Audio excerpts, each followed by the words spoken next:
Hello students, welcome to week 2 of Business 340 Principles of Management.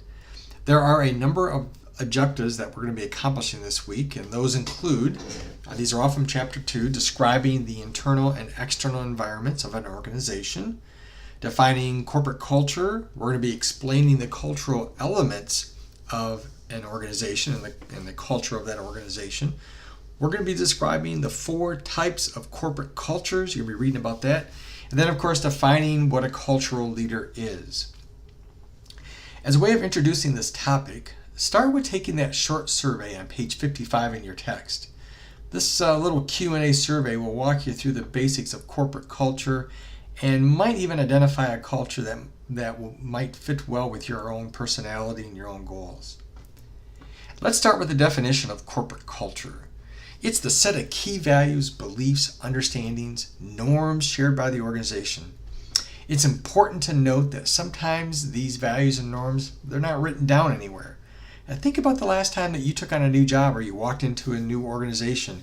Maybe it was one there on campus, maybe even in a classroom, for example. You maybe not in a classroom, but you were likely lost if it was a new job for a number of months or a number of weeks, days, about what was required of you. Sure, you might have had a job description in front of you and you knew the technical aspect of your job really well, but culture speaks more to the how we get things done in an organization. It's the unseen handbook that never gets handed to you by HR because it's not written down anywhere. You have to experience culture. You have to learn it as you go. Be sure to watch the short video by Edgar Schein in the Materials for Success tab to help you better understand this hidden handbook. To better understand corporate culture, you first need to understand a little bit more about how organizations operate. I've included a video under the Material for Success tab that summarizes one theory about how organizations operate. Understanding organization theory will help you grasp the culture discussion throughout the chapter. And it really is going to help you out throughout this whole course as well to understand how organizations operate in the background a little bit. You can also read about the different environments that impact your organization and any organization. It's in your text on pages 56 through 69, so make sure you read that. Be sure to read about the 4 different culture types described in the framework that's in your text on page 74, also in chapter 2, the adaptable culture, the achievement, the involvement culture, and the consistency culture.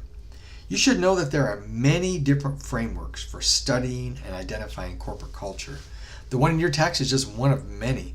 If you do a Google search on corporate cultures, you'll find an endless list of resources about all the ways corporate culture is studied.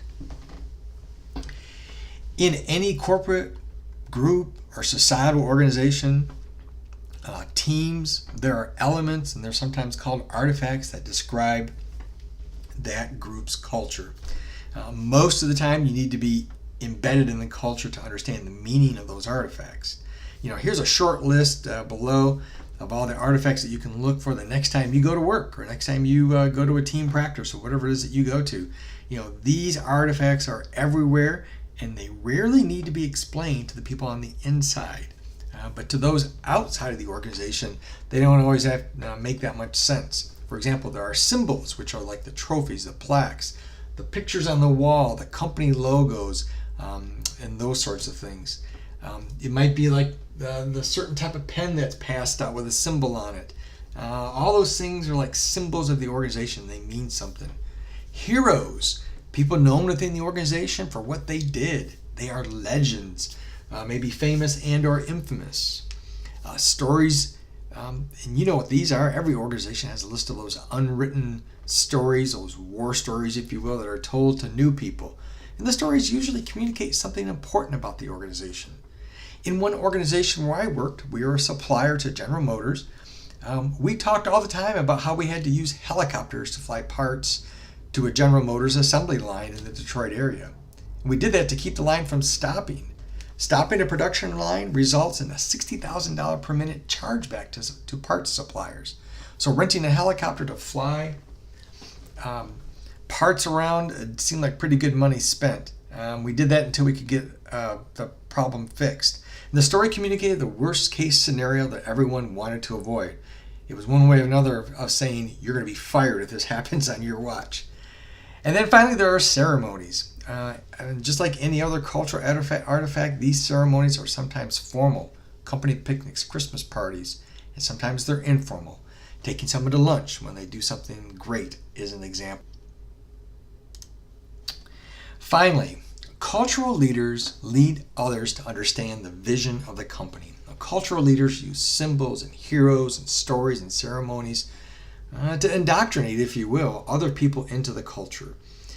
Cultural leaders use everything at their disposal to encourage other people to buy into that organization's culture.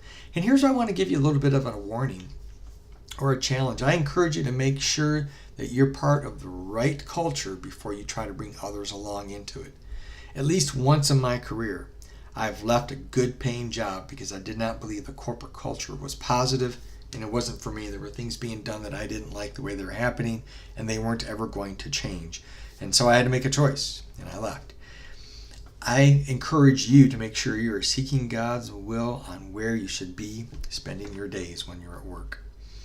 All right, that's it. As a reminder, your initial response to the discussion questions are due on Wednesday by 11:59 p.m. Arizona time. And the follow-up discussion questions to those initial responses are due by Sunday, 11:59 p.m.